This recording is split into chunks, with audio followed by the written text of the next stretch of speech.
Hello and నమస్తే everyone. నేను మీ MVN Kashyap. ఎలా ఉన్నారు? అన్షేకబుల్గా ఉన్నారా? మీలో ఎంతమందికి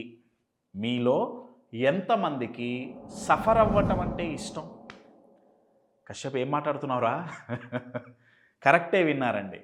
మీలో ఎంతమందికి సఫర్ అవ్వటం అంటే బాధపడటం అంటే ఇష్టం? కశ్యప్ ఏం మాట్లాడుతున్నావు? ఎవరికి ఇష్టం ఉంటుంది బాధపడటం? నేను ఇవాళ కూర్చొని పొద్దున్నే 9 నుంచి 10 వరకు సఫర్ అవుతా అనుకుంటారా? అందరూ హ్యాపీగా ఉండాలనే కోరుకుంటాం కదా కదా మన సినిమా చూసే ముందు ఒక యాడ్ వస్తుంది. దాంట్లో కనుక ఒక లైన్ ఉంటుంది, ఆనందాన్ని ఎవరు కోరుకోరు అని. అలానే ప్రతి ఒక్కళ్ళకి హ్యాపీనెస్ కావాలి. అయితే సఫరింగ్ ఎవరికి ఇష్టం లేదు. కానీ డే బై డే సఫర్ అయ్యే వాళ్ళ సంఖ్య పెరుగుతోందా పెరగట్లేదా?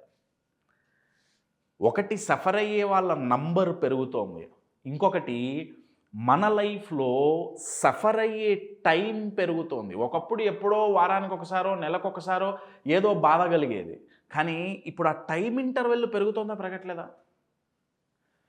నాకు తెలిసినంత వరకు 75% మంది, మినిమం చెప్తున్నానండి, 75% మంది రోజు సఫర్ అవుతూనే ఉన్నారు. నేను ఏ సఫరింగ్ గురించి మాట్లాడుతున్నా? మానసిక సఫరింగ్ గురించి. మరి సఫరింగ్, బాధ చాలా పెయిన్ఫుల్ కదండి అది. కశ్యప్ మనకి హ్యాపీగా ఉండటం అంటే ఇష్టం, పెయిన్ అంటే మనకి ఇష్టం లేదు, పడదు, బ్రెయిన్కి పడదు. మనం ఎన్నో వీడియోలో చెప్పుకున్నాం. మరి ఎందుకు సఫర్ అవుతుంటాం? మనకు నచ్చంది సఫరింగ్, అది ఎందుకు మరి మనం సెలెక్ట్ చేసుకుంటున్నాం? మన మైండ్ ఎందుకు సెలెక్ట్ చేసుకుంటుంది? ఒకవేళ గనక మీలో కంటిన్యూస్ సఫరింగ్లో కనుక ఎవరన్నా ఉంటే, తెలుసో తెలియకో, మరి దాన్ని ఎలా బ్రేక్ చేయాలి ఈ వీడియోలో తెలుసుకుందాం. మై డియర్ ఫ్రెండ్స్, చేంజ్ అవ్వాలి, కానీ ఈ ప్యాటర్న్ తెలియక చాలామంది చేంజ్ అవ్వట్లేదండి. మార్పు కుదరదు, చేంజ్ ఈజ్ ఇంపాసిబుల్ అని వాళ్ళ మైండ్లో పడిపోతుంది. ఆ ప్యాటర్న్ ఏంటి మనం ఈ వీడియోలో తెలుసుకుందాం. రెడీ? కంటెంట్లోకి వెళ్ళే ముందు 2 అప్కమింగ్ ప్రోగ్రామ్స్. మార్చ్ 22, 23 తారీఖు శనివారం, ఆదివారం మీ అందరి ఫేవరెట్ ప్రోగ్రామ్ ఏంటది? Yes, be unshakeable. My dear friends, లైఫ్లో అన్కంట్రోలబుల్గా ఉంటే చాలా సఫర్ అవుతామండి. అన్కంట్రోలబుల్గా కాకుండా అన్షేకబుల్గా లైఫ్ని ట్రాన్స్ఫార్మ్ చేసుకోవాలి అనుకుంటే కనుక బీ అన్షేకబుల్ ఒక అద్భుతమైన ప్రోగ్రామ్. 2 days ఆఫ్లైన్లో హైదరాబాద్లో ఉంటుంది, ఆన్లైన్లో అయితే అక్రాస్ ద గ్లోబ్ జూమ్లో అటెండ్ అవ్వచ్చు. తర్వాత ఏప్రిల్ లాస్ట్ వీక్లో మీకు డేట్స్ కింద ఉంటాయి. ఏప్రిల్ లాస్ట్ వీక్లో సక్సెస్ సైకాలజీ, డెకేడ్స్లో రావాల్సిన గ్రోత్ డేస్లో గనక మీరు పొందాలి అనుకుంటే వన్ పవర్ఫుల్ ప్రోగ్రామ్. గ్రోత్ అనేది దీని ఆబ్జెక్టివ్. మనం నెక్స్ట్ లెవెల్కి ఎలా గ్రో అవ్వాలి, మన గోల్స్, వీటి గురించి మాట్లాడే ప్రోగ్రామ్ సక్సెస్ సైకాలజీ. దీనికి మేము పెట్టుకున్న tag line, don't settle for less. ఎవరికైతే తక్కువకి సెటిల్ అవ్వటం ఇష్టం ఉండదో వాళ్ళ కోసమే డిజైన్ చేసిన programme success psychology. So March unshakeable, April success psychology. For more details contact the number on the screen. ఎందుకు సఫర్ అవుతాం? ఏ ప్యాటర్న్? ఇది తెలియటానికి ఒక అద్భుతమైన ఎక్స్పెరిమెంట్ చేశారండి. నేను నెక్స్ట్ 1.5-2 minutesలో నేను ఈ ఎక్స్పెరిమెంట్ ఎక్స్ప్లెయిన్ చేస్తాను. ఫోకస్ చేసి వినండి. అప్పుడు ఎందుకు సఫర్ అవుతున్నామో అనే దానికి ఆన్సర్ తెలుస్తుందండి. ఎక్స్పెరిమెంట్ ఏంటంటే, ఇది డాగ్స్ మీద చేశారు. కుక్కల్ని తీసుకొని 3 గ్రూపులుగా డివైడ్ చేశారు. ఎన్ని గ్రూపులుగా డివైడ్ చేశారు? 3 గ్రూపులుగా డివైడ్ చేశారు. ఓ పెద్ద రూమ్లోకి తీసుకెళ్లారు. ఫర్ అన్ ఎగ్జాంపుల్, ఇది రూమ్ అనుకోండి. ఈ రూమ్కి మధ్యలో ఒక పెద్ద బ్యారియర్ ఒకటి పెట్టారు, ఒక గోడ లాంటిది ఒకటి పెట్టారు. ఈ రూమ్లో ఇటు నుంచి ఇటువైపు రావాలి, ఇటు నుంచి ఇటువైపు రావాలి అంటే ఈ మధ్యలో ఉన్న పెద్ద బ్యారియర్ ఏదైతే ఉందో దీన్ని దూకి, పైనుంచి దూకి ఇటు రావాలి. దూకటం అంత ఈజీ కాదండి, చాలా ఎత్తులో ఉంటుంది. సో ఇటువైపు రూమ్లో ఇటువైపు ఫస్ట్ గ్రూప్ నెంబర్ 1 డాగ్స్ వచ్చినాయి, కుక్కలు వచ్చినాయి. వాటికి ఎలక్ట్రికల్ షాక్ ఇచ్చారు. ఇక్కడ షాక్ అంటే అర్థం ఏంటంటే పెయిన్ అండి. షాక్ ఇస్తే ఏం ప్లెజర్ కూడా, అబ్బా చాలా బాగుంటుందని ఎవడండగా, పెయినే కదా. సో వాటికి షాక్ ఇచ్చారు. షాక్ ఇచ్చినప్పుడు అవి బాగా ఇబ్బంది పడ్డాయి, సఫర్ అయినాయి. వాటికి ట్రైనింగ్ ఇచ్చారు. ఏం ట్రైనింగ్ ఇచ్చారంటే, ఈ పెద్ద బ్యారియర్ ఏదైతే ఉందో దీనిపై నుంచి గనక దూకి రూమ్లోకి ఇటువైపు వెళ్ళిపోతే షాక్ ఉండదు, అంటే పెయిన్ ఉండదు. కొన్ని వందల వేల సార్లు అవి ప్రయత్నించినాయి, దూకినాయి, పడిపోయినాయి, ఎగిరినాయి, పడిపోయినాయి. చాలా ప్రయత్నించంగా ఇటువైపు వచ్చేసినాయి. ఇటువైపు షాక్ ఇవ్వలేదు, ఇటువైపు పెయిన్ లేదు. నా గ్రూప్ నెంబర్ 2 డాగ్స్ లోపలికి వచ్చినాయి. వాటికి కూడా same room, same barrier, same electrical shock. 1కి సెకండ్ గ్రూప్కి తేడా ఏంటంటే వీటికి ట్రైనింగ్ ఇవ్వాల. వాటంతట అవే ఎంతో కష్టపడ్డాయి, ఎగిరినాయి, దూకినాయి, కొన్ని వందల వేల సార్లు ప్రయత్నించి విఫలమైనాయి. బట్ ఫైనల్గా ఎన్నో ప్రయత్నాల తర్వాత రూమ్లోకి ఇటువైపు వచ్చేసినాయి. బ్యారియర్ దూకి ఇటువైపు షాక్ లేదు, అంటే ఏం లేదు, పెయిన్ లేదు, అంటే ఏమైంది, సఫరింగ్ లేదు. నా గ్రూప్ నెంబర్ 3 లోపలికి వచ్చినాయి. వాటికి కూడా షాక్ ఇచ్చారు, వాటికి కూడా ట్రైనింగ్ ఇవ్వాల. అవి కూడా కొన్ని వందల వేల సార్లు ప్రయత్నించి విఫలమై ఫెయిల్ అయ్యి ఫైనల్గా ఎంతో కష్టపడి ఎంతోసేపు ప్రయత్నించి ఈ బ్యారియర్ని దూకి దాటి రూమ్లో ఇటు పక్కకు వచ్చినాయి. ట్విస్ట్ ఏంటంటే ఇటువైపు కూడా షాక్ ఇచ్చారు. అంటే ఆ రూమ్లో ఎటు పోయినా సరే వాటికి ఏం ఎదురైంది, షాక్ ఎదురైంది, అంటే పెయిన్ ఎదురైంది. ఆ పెయిన్ని తప్పించుకునే ఛాన్స్ ఆ గ్రూప్ నెంబర్ 3 గ్రూప్ డాగ్స్కి ఇవ్వలేదండి. ఇలా కొన్ని రోజులు అయిన తర్వాత రూమ్ మారవటం అంటే అర్థం ఏంటంటే పరిస్థితులు మారినాయి. ఈసారి బ్యారియర్ చాలా చిన్నదండి, అసలు నార్మల్గా ఒక కాలిటేసి దూకేయచ్చు.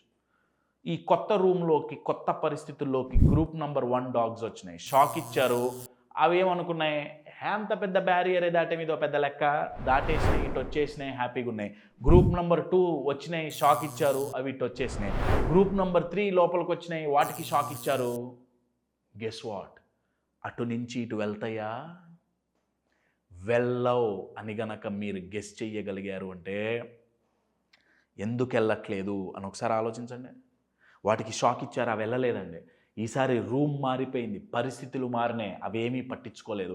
బ్యారియర్ చాలా చిన్నది, మధ్యలో అడ్డుగోడ చాలా చిన్నది, అయినా అవి పట్టించుకోలేదు. అరే ఇంకొకసారి, పోయినసారి ఆ రూమ్లో అన్ని వేల సార్లు ప్రయత్నించాం, ఏమో ఇంకొకసారి ప్రయత్నిద్దాం, ఈసారి మనకి బాధ నుంచి బయటపడచ్చేమో, ఈసారి జీవితం మెరుగుపడుతుందేమో, ఈసారి మనం అనుకున్నది సాధించగలుగుతామేమో, ఇంకొకసారి ప్రయత్నించి చూద్దాం అన్న ఆలోచన ఈ 3 గ్రూప్ డాగ్స్లో కలగలేదు. ఎందుకంటే పాస్ట్లో ఉండే నెగిటివ్ ఎక్స్పీరియన్సెస్ అండి. అవి ఎంత ప్రయత్నించినా సరే ఒకప్పుడు పెయిన్లో నుంచి బయటపడలేదు కాబట్టి ఈసారి వాళ్ళ మైండ్లో ఏం పడిపోయిందంటే ఏది చేసినా సరే జీవితం మారదు, మనం ఎంత ప్రయత్నించినా సరే మన లైఫ్లో బాధల నుంచి బయటపడలేం, మనం ఎంత ప్రయత్నించినా సరే అనుకున్నది సాధించలేం అన్న అపనమ్మకం వాళ్ళ మైండ్లో పడిపోతుంది. దీన్ని ఇంగ్లీష్లో లెర్న్డ్ హెల్ప్లెస్నెస్ అంటాం, అంటే నిస్సహాయ స్థితి. సైంటిస్టులు ఏమంటారంటే ఇదేదో ఉత్తగానే నిస్సహాయ స్థితి రాలా, లెర్న్డ్ హెల్ప్లెస్నెస్ అంటే మనం నేర్చుకున్నాం. ఎలా నేర్చుకున్నాం, మన పాస్ట్లో చేదు అనుభవాలని చూసి ఇక జీవితం మారదు అని ఫిక్స్ అయ్యాం. కానీ ఇక్కడ ఏం కోల్పోతున్నాం, మరి కశ్యప్ అంత ప్రయత్నించి విఫలమైనప్పుడు పెయిన్ ఉంటుంది కదా, మళ్ళీ ప్రయత్నించాలంటే మనసు ఒప్పుకోదు కదా.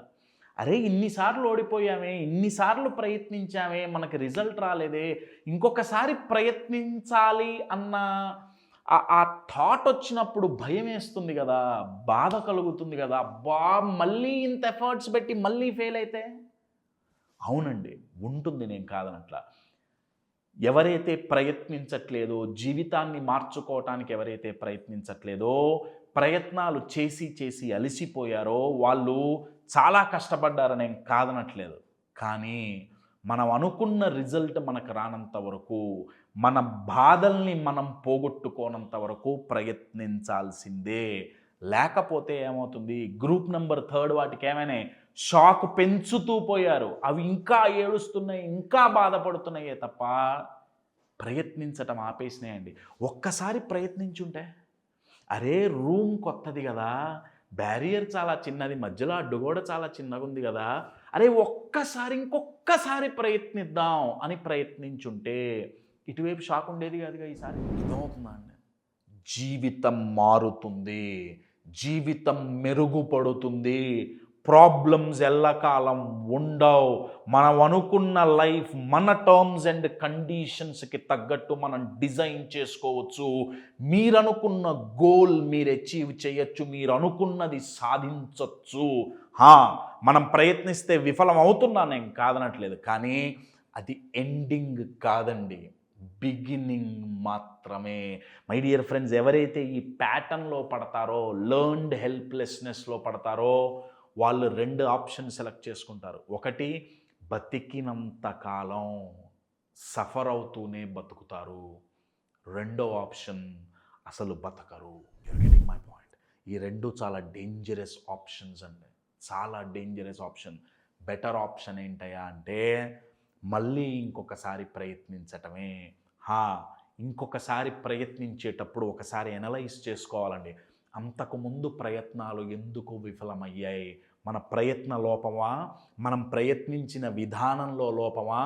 మనం పెట్టిన ఎఫర్ట్స్ ఎంతైతే పెట్టాలో అంత పెట్టలేదా? అవి ఒకసారి ఎనలైజ్ చేసుకొని మళ్ళీ ప్రయత్నించాల్సిందే తప్ప కంటిన్యూస్గా సఫర్ అవ్వటం is not a great option అండి. ఎవరైతే ఈ ప్యాటర్న్ బ్రేక్ చేయాలనుకుంటున్నారో, ఎవరి మైండ్ అయితే అన్షేకబుల్గా నిలబడుతుందో, మై డియర్ ఫ్రెండ్స్, ఈ ప్యాటర్న్ బ్రేక్ అయిందా మైండ్ చాలా అన్షేకబుల్గా ఉంటుంది. మై డియర్ ఫ్రెండ్స్, మీరు గనక మీ మైండ్ గనక అన్షేకబుల్గా ఉంటే మీ జీవితం అన్కంట్రోలబుల్గా ఉండదు. మీ టర్మ్స్ అండ్ కండిషన్స్కి తగ్గట్టుగా మీ జీవితాన్ని మీరు తీర్చిదిద్దుకోవచ్చు. My dear friends, be unshakable. Stop your sufferings instantly.